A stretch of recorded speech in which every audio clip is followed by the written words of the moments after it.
अभिवादन स्वीकार कीजिए ब्रजेश मिश्रा का और आप देखना शुरू कर चुके हैं द डिबेट। बहनों भाइयों, उत्तर प्रदेश के मुख्यमंत्री योगी आदित्यनाथ ने मुसलमानों को चेतावनी दी है कि अगर नमाज पढ़ना है तो भीतर पढ़ें, सड़क पर नमाज पढ़ना स्वीकार्य नहीं है किसी भी कीमत पर। और अगर पहले तो प्यार से समझाया जाएगा, नहीं समझेंगे तो तरीके और भी हैं। आज चर्चा हम इसी विषय की करने वाले।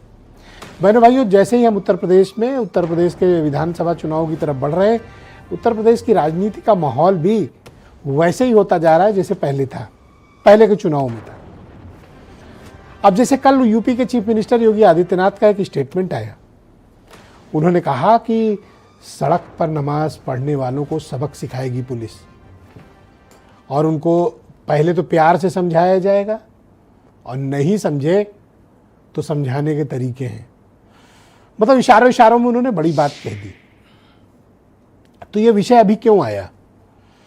क्या वाकई में उत्तर प्रदेश में बीजेपी की 9 साल की सरकार के इस कार्यकाल के दौरान अभी भी सड़कों पर नमाज पढ़ी जा रही है? क्या इबादत का काम मुसलमान सड़कों पर इस वक्त कर रहा है या कोई करने की प्लानिंग चल रही थी? क्या है ऐसा? या फिर ये एक राजनीतिक मुद्दा है और या फिर इसको इस तरह से सरकार प्रस्तुत कर रही है कि वो लॉ एंड ऑर्डर के क्षेत्र में एक अच्छा काम कर रहे हैं और सड़क सार्वजनिक संपत्ति है, किसी व्यक्ति की नहीं है, किसी धर्म की नहीं है, किसी पंथ मजहब की नहीं है और उसे रोका बाधित तो बिल्कुल नहीं किया जा सकता। ये बात बिल्कुल सही है कि सार्वजनिक स्थानों का पर किसी इस प्रकार के आचरण की अनुमति नहीं होनी चाहिए। लेकिन ये बयान इस वक्त आने के पीछे की चर्चाएं क्या, कारण क्या है? इस तरह के बयानात का राजनीतिक फायदा होता है या नुकसान होता है? भारतीय जनता पार्टी चुनाव लड़ने के हर संभव तरीके का इस्तेमाल करती है। तो अब जब चुनाव आ रहा है, तो जब डिवीजन हो ही रहा है तो ठीक से हो। अगर विपक्ष पीडीए के नैरेटिव को जितना पुश करेगा,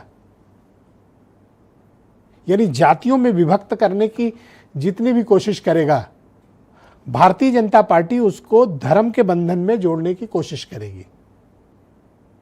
यानी वो जातियों में विभक्त होगा और जाति के हिसाब से सामाजिक न्याय क्या है इसकी बात होगी, या इस मुद्दे को धार देकर विपक्ष सत्ता पर आना चाहेगी। तो भारतीय जनता पार्टी भी अपनी बेस्ट टैक्टिक्स का इस्तेमाल करेगी और वो शुरू हो चुका है। इसके पहले ऐसे एक्सपेरिमेंट 14-17 में हो चुके हैं, 90 के दशक में भी थे।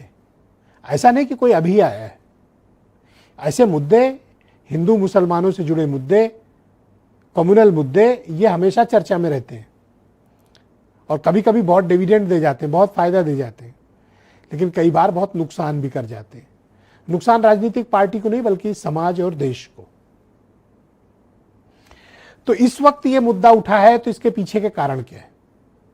ऐसी क्या घटनाएं पीछे हुई हैं जहां पर सड़कों को रोका गया, यह सड़क पर रोककर नमाज पढ़ी गई? अब बीजेपी ने एक बेहतरीन राजनीतिक दांव चला अपने मुताबिक, मतलब उनके मुताबिक को सही है। विपक्ष इस पे कैसे रिएक्ट कर रहा है? क्योंकि विपक्ष का रिएक्शन ही बीजेपी का ईंधन है। तो विपक्ष ने आज फिलहाल अखिलेश यादव ने ये कहा कि कौन सड़क पर नमाज पढ़ रहा है और अगर पढ़ भी लिया तो गलत क्या हो गया इसमें?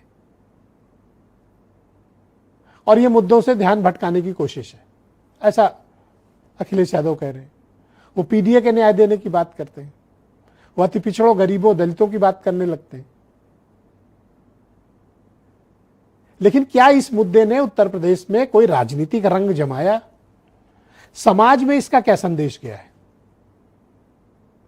तो आपने टेलीविजन की डिबेट सुनी होंगी, बयानात भी सुने होंगे, लेकिन आम जनता को यह मुद्दा कितना भा रहा है, हिंदुओं को कितना गुदगुदा रहा है और मुसलमानों को कितना परेशान कर रहा है, इस पर एक खुली चर्चा होनी चाहिए ताकि पता तो चले कि जिस मुद्दे को डालकर टेस्ट किया गया है उसका निगेटिव आया है परिणाम या पॉजिटिव। तो आज चर्चा इसी विषय की, आप कुछ बयानात सुने। नमाज पढ़नी आवश्यक है आप शिफ्ट में पड़ रही है। हम उसको रोकेंगे नहीं, लेकिन सड़क पर नहीं। हमने सबको कहा, हमने कहा भी नहीं चलने देंगे, अराजकता नहीं सड़कों पे फैलने देंगे। प्यार से मानेंगे ठीक बात है, नहीं मानेंगे तो दूसरा तरीका अपनाएंगे। हमारा काम है संवाद बनाना। आप संवाद से मानेंगे, संवाद से, नहीं तो संघर्ष से भी देख लो। हमारा भारत सबके लिए बराबर है, संविधान बराबर की है। हम लोग आज भी बाहर बैठे हैं सड़क पर, तो सरकार हर आयोजन को सड़क पे करा रही है, क्योंकि उन्होंने कोई इंतजाम ही नहीं किया, कोई इंतजाम नहीं किया है।